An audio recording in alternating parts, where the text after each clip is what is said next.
नमस्कार, आप देख रहे हैं 4PM। मैं हूं आपके साथ सिमरन। देश के अंदर लोकतंत्र के महापर्व का महाउत्सव चल रहा है। इस महाउत्सव के चुनावी मौसम में सियासी तापमान काफी गरमाया हुआ है। जितना जितना लोकसभा चुनाव आगे बढ़ता जा रहा है और मतदान के चरण पूरे होते जा रहे हैं, देश के अंदर सियासत उतनी ही गरमाती जा रही है। 7 चरणों में होने वाले लोकसभा चुनावों के अब तक 3 चरणों का मतदान पूरा हो चुका है। इसीलिए अब राजनीतिक दलों के दिलों में खलबली मच गई है। 3 चरणों के मतदान के बाद एक और जहां विपक्ष काफी उत्साहित दिख रहा है और अपनी जीत का दावा कर रहा है, तो वहीं दूसरी ओर अब की बार 400 पार की उम्मीदों को लेकर आगे बढ़ रही सत्ता पक्ष भाजपा है, जो थोड़ा विचलित दिख रही है। तभी तो अब भाजपा के नेताओं की भाषा बदल गई है और कभी अब की बार 400 पार का नारा देने वाली भाजपा व उसके नेताओं के मुंह से अब 400 पार की बात शायद ही कभी सुनने को मिल जाए। इतना ही नहीं, अपने कार्यकाल के दौरान पूरे समय सबका साथ, सबका विकास और सबका विश्वास का नारा लेकर के चलने वाले प्रधानमंत्री मोदी की भाषा भी अब 3 चरणों के मतदान के बाद काफी बदल गई है। ये तो भाजपा भी जानती है कि 10 साल सत्ता में बिताने के बाद भी उसके पास कोई ऐसा काम नहीं है जिसको लेकर के वो जनता के बीच में जा सके और उससे अपने लिए वोट मांग सके। चुनाव की शुरुआत से ही भाजपा खुद 10 साल से सत्ता में होने के बाद भी कांग्रेस सरकार की नाकामियों को गिना रही है और उनके कार्यकाल में हुए कामों को लेकर के कांग्रेस पर तंज कस रही है। लेकिन अब जब धीरे धीरे लोकसभा चुनाव आगे बढ़ता जा रहा है और 3 चरणों के मतदान के बाद देश की तकरीबन 200 से भी अधिक सीटों पर वोट डाले जा चुके हैं, तब जिस तरह से विपक्ष उत्साहित हो रहा है और देश में माहौल बन रहा है, उसको देख करके भाजपा पीएम मोदी काफी परेशान हो गए हैं। वहीं जिस तरह से कांग्रेस ने आरक्षण का मुद्दा उठाया और इंडिया गठबंधन अग्निवीर योजना को लेकर बीजेपी पर हमलावर हुआ है, उससे साहिब की हालत और भी पतली हो गई है। क्योंकि इन 3 चरणों के मतदान ने प्रधानमंत्री मोदी और भाजपा को अब कहीं न कहीं ये एहसास दिला दिया है कि अब की बार 400 तो दूर की बात है, सत्ता में वापसी तक काफी मुश्किल दिखाई पड़ रही है। इसलिए अब बीजेपी व पीएम मोदी की भाषा बदल गई है। कल तेलंगाना में एक रैली के दौरान तो मोदी ने कुछ ऐसा बोल दिया जिसकी कल्पना किसी ने भी नहीं की होगी। अब तक राहुल गांधी पर अडानी अंबानी को घेरने का आरोप लगाने वाले पीएम मोदी ने खुद चुनावी सभा में अडानी अंबानी का नाम ले डाला और कहीं ना कहीं राहुल गांधी जो आरोप लगा रहे हैं उन्हें सही ठहरा दिया। दरअसल चुनावी जनसभा में कांग्रेस को घेरते हुए पीएम मोदी ने कहा कि चुनाव के ऐलान के बाद से कांग्रेस ने अंबानी और अडानी पर निशाना साधना क्यों बंद कर दिया?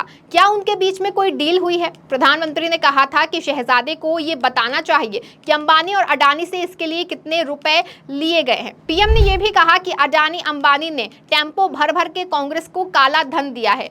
पीएम के इस बयान के बाद उल्टा प्रधानमंत्री खुद कांग्रेस के निशाने पर आ गए। कांग्रेस ये कहने लगी कि पीएम भी मानते हैं कि अडानी अंबानी के पास काला धन है, जिसको लेकर के राहुल गांधी अक्सर ही सवाल उठाते रहते हैं। साफ है कि चुनाव में भाजपा की स्थिति बिगड़ती देखकर अब प्रधानमंत्री मोदी कुछ भी बयानबाजी कर रहे हैं। वहीं 3 चरणों के बाद भाजपा की डगमगाई स्थिति का ही नतीजा है कि अब तक सबका साथ, सबका विकास और सबका विश्वास की बात करने वाली और उसका डंका पीटने वाली भाजपा और पीएम मोदी चुनाव में अपनी हार को देखते हुए अब फिर से अपने सबसे बड़े मुद्दे यानी कि हिंदू और मुसलमान पर आ गए हैं। खुद पीएम मोदी अब हिंदू मुसलमान कर रहे हैं और तुष्टीकरण की राजनीति को आगे बढ़ा रहे हैं। कभी वो कांग्रेस पर निशाना साधते हुए कहते हैं कि अगर कांग्रेस सत्ता में आ गई तो हिंदुओं के मंगलसूत्र छीन लेगी, हिंदुओं का सोना लूटकर मुसलमानों को दे दिया जाएगा। इतना ही नहीं, प्रधानमंत्री मोदी तो आरक्षण के मुद्दे पर ये साफ कह चुके हैं कि जब तक मैं जिंदा हूं, धर्म के नाम पर मुसलमानों को आरक्षण नहीं मिलने दूंगा। यानी साफ है कि पीएम मोदी अब सबका साथ, सबका विकास और सबका विश्वास का नारा भूल करके सिर्फ और सिर्फ हिंदू मुसलमान करने में लगे हैं। ऐसे में अब सवाल ये ही उठता है कि पूरे 5 साल सरकार में रहते हुए तो सबका साथ, सबका विकास की बात करते थे, लेकिन जैसे ही चुनाव आते हैं भाजपा को फिर हिंदू मुसलमान करने की जरूरत क्यों पड़ जाती है? चुनाव के वक्त ये सबका साथ, सबका विकास कहां चला जाता है? दरअसल नरेंद्र मोदी को 2002 में गुजरात में हुए गोधरा कांड के बाद से ही एक मुस्लिम विरोधी नेता के तौर पर जाना जाता है। उनकी छवि एक मुस्लिम विरोधी नेता के रूप में ही बनी हुई है। लेकिन इस घटना के तकरीबन 1 दशक बाद 2011 से 2012 में गुजरात के मुख्यमंत्री रहते हुए नरेंद्र मोदी ने पूरे प्रदेश में सद्भावना सम्मेलन करने का विचार किया। इसके पीछे मकसद मुसलमानों में मोदी की छवि सही करना था। इसीलिए इन सम्मानों में मुख्य रूप से मुसलमानों को बुलाया जाता था ताकि मोदी पर मुस्लिम विरोधी होने का जो गहरा दाग लगा है उसे धोया जा सके। लेकिन ऐसे ही सद्भावना सम्मेलन के दौरान 2011 में ही सब कुछ सूफी मुसलमानों ने नरेंद्र मोदी को मुस्लिम टोपी पहनाने की कोशिश की, तो उन्होंने टोपी पहनने वाले हाथों के बीच में उनको रोक दिया था। मोदी के अचानक ऐसा करने की उम्मीद उन सूफी मुसलमानों को नहीं थी। बेशक इस घटना के बाद मोदी का पाखंड काफी हद तक के उजागर हो गया था। ये साफ हो गया कि मोदी सिर्फ दिखावे के लिए ये सद्भावना सम्मेलन कर रहे हैं। तो वहीं दूसरी ओर मोदी को हिंदू नेता मानने वाले लोग इस घटना से मन ही मन प्रसन्न हो उठे। लेकिन इस घटना के बाद जब 2014 में देश में लोकसभा चुनाव आए तो बीजेपी ने मोदी को आगे लाने की रणनीति बनाई। अब आम चुनाव के नाम पर एक बार फिर मोदी को ये लग रहा है कि उनकी हिंदुत्व की ये छवि उन्हें राष्ट्रीय स्तर पर नुकसान पहुंचा सकती है। इसीलिए एक बार फिर मोदी ने अपने ऊपर लगे मुस्लिम विरोधी नेता के टैग को हटाने का प्लान बनाया। हालांकि 2014 में भाजपा मोदी के फेस पर जिस प्रचंड बहुमत से आई उसका आधार हिंदुत्व ही था और उस समय तक मोदी और भाजपा को हिंदुत्व की पार्टी व नेता ही माना गया था। लेकिन अब मोदी ने प्रधानमंत्री के रूप में शपथ ले ली और देश की सत्ता पर राज करना शुरू कर दिया। तो वैश्विक स्तर पर खुद को स्थापित करने के लिए मोदी ने अपने ऊपर से हिंदुत्व के टैग को हटाने का प्रयास किया और देश को सबका साथ सबका विकास का नारा दे दिया। जो 2019 आते सबका साथ सबका विकास के साथ अब सबका विश्वास भी बन गया। यानी 2019 में मोदी व बीजेपी ने सबका साथ सबका विकास और सबका विश्वास का नारा दे दिया। इस नारे के जरिए मोदी ने यह दिखाने का प्रयास किया कि उनके लिए सभी एक समान है।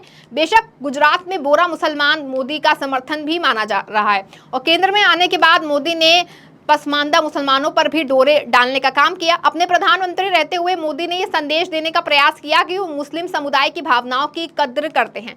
सरकार में रहते हुए सूफियों का सम्मेलन कराना हो या मेट्रो में किसी मुस्लिम के साथ फोटो खिंचवाना, उनकी ओर से सांकेतिक रूप से हमेशा ही संदेश दिया गया कि वो देश में हर नागरिक के प्रधानमंत्री हैं। हालांकि इसमें कोई दो राय नहीं है कि मोदी ऐसा करके सिर्फ ये दिखाना चाहते थे कि मुस्लिम भी उनके साथ हैं। पार्टी फोरम भी पसमानदा मुसलमानों को जोड़ने की पहल शुरू हुई। साथ ही 3 तलाक को खत्म करके भाजपा मोदी ने खुद को बहुत बड़ा मुस्लिम हितैषी दिखाने का प्रयास किया और मुस्लिम महिलाओं को लुभाने की कोशिश की। इसीलिए भाजपा और मोदी समय समय पर 3 तलाक कानून को अपनी उपलब्धि के रूप में बताते रहे हैं। हालांकि उनका लाभ कितना मिलेगा ये तो चुनाव परिणाम के वक्त ही पता चलेगा। लेकिन इन सब बातों के बीच सवाल ये उठता है कि अगर भाजपा वाकई में मुसलमानों की इतनी हितैषी है और सबको साथ लेकर चलती है और सबका जो है वो विकास भी करती है, विश्वास भी चाहती है, तो फिर अब चुनाव के वक्त में उसे हिंदू मुसलमान करने की जरूरत क्यों पड़ जाती है? अगर मुसलमानों को लेकर सब कुछ ठीक ही था तो फिर अचानक से आधा चुनाव बीत जाने के बाद मोदी हिंदू मुसलमान की रणनीति पर क्यों उतर आए? बार बार अलग अलग मंचों से वो मुस्लिम सांप्रदायिकता को उभारने का प्रयास क्यों करने लगे? मेरे जीते जी कोई धर्म के आधार पर मुसलमानों को आरक्षण नहीं दे सकता जैसे जुमले क्यों बोलने लगे? उन्हें मुसलमानों का वोट जिहाद भला क्यों याद आ गया? और क्यों उन्होंने मुसलमानों के काट में हिंदुओं को साम्राज्य के नाम पर वोट करने की अपील शुरू कर दी? इतना ही नहीं, अब तो कांग्रेस को निशाने पर लेते हुए पीएम कह रहे हैं कि अगर कांग्रेस सत्ता में आ गई तो राम मंदिर पर बाबरी ताला लगा देगी। आखिर इन सब बयानों की मोदी को क्यों जरूरत पड़ गई? दरअसल 3 चरणों के चुनाव के बाद लोकसभा की लगभग 285 सीटों पर मतदान हो जाने के बाद इस तरह से हिंदू मुसलमान करना ये दर्शाता है कि इस चुनाव में भाजपा की हालत कितनी खराब है।